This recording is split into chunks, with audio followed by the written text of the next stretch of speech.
alam niyo ba mga idol, ay meron palang religion si Digong Duterte mga idol? At alam kaya ng mga Didimon supporters o Didimon minions ng mga Duterte mga idol na nabibilang na sila sa religion ni Duterte mga idol? At alam kaya nila na member na sila sa religion ni Duterte mga idol? Itong video mga idol ay ipapakita ko sa inyo na kung saan si Digong Duterte mismo ang nagsabi na meron siyang religion.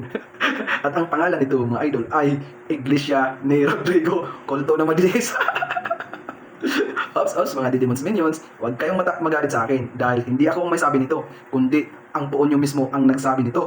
Siya mismo ang nagsabi nito. Kaya huwag kayong magalit sa akin kung member na kayo sa kulto ni Digong Duterte mga idol. At ang sabi pa niya mga idol, magsama-sama daw kayo sa impyerno. Doon kayo magkita-kita at malapit na daw kayo mag-take over doon sa impyerno. So, ibig sabihin, papalitan niyo sa Satanas. Kaya, parang naniwala na akong mga idol na si Digong Duterte ay ginawang instrumento ni Satanas para makakuha ng kaluluwa dito sa mundo. At kayong mga DDS ang makukuha ni Digong Duterte. Sapagkat siya mismo ang nagsabi mga idol na huwag kayong matakot pumunta sa impyerno. At doon daw sila magsama-sama. So narito ang video mga idol para sabihin nyo na hindi ko ito gawa-gawa. Para malaman nyo na mismo ang Poonyo ang nagsabi dito. Panoorin nyo mga idol. Nag-organize ako ng kulto kaya gusto kong yumaman. Kasi yung mga ano dyan, may yumayaman eh. Wala mong bayad ditong akin.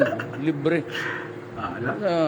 Anong religion mo? Yung Poonyo may Iglesia ni Rodrigo. So baka hindi nyo alam mga Didimons Minions. Maganda. Buhay pa kayo, pero yung kaluluwa Walang bawal, wala lahat. Sige, larga. sa pamamagitan sa pagtulong ng kayo. Digong Duterte. Magkita-kita tayo doon. Si Digong mga idol ay ginagawang normal ang patayan sa bansa natin nung At huwag kayong matakot, nung panahon niya sinasabi ko. na siya ang pangulo sa ating bansa. Kung mapunta tayo sa impyerno, Ginawang normal marami tayo. ang pagmumura sa At, harap di ng ba, kamera sa malapit na tayo mag-take television over. mga idol. National TV mga idol, ginawang normal ang pagmumura.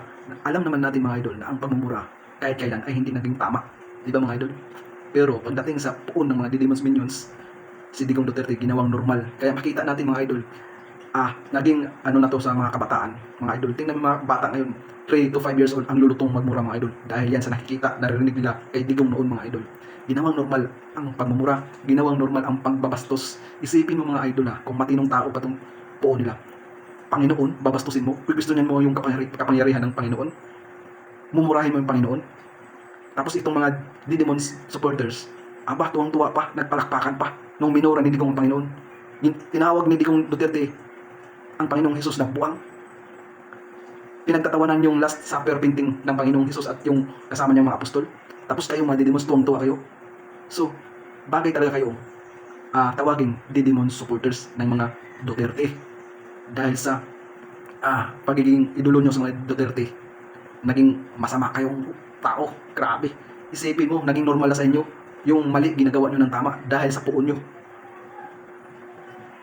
Kaya, good luck na lang sa inyo. Hindi naman ako may sabi niyan Puon nyo ang may sabi. Nasa impyerno kayo. Magkita-kita, magsama-sama. Kaya pala, yung masamang gawain ng mga Duterte, gustong-gusto nyo. Aray ko!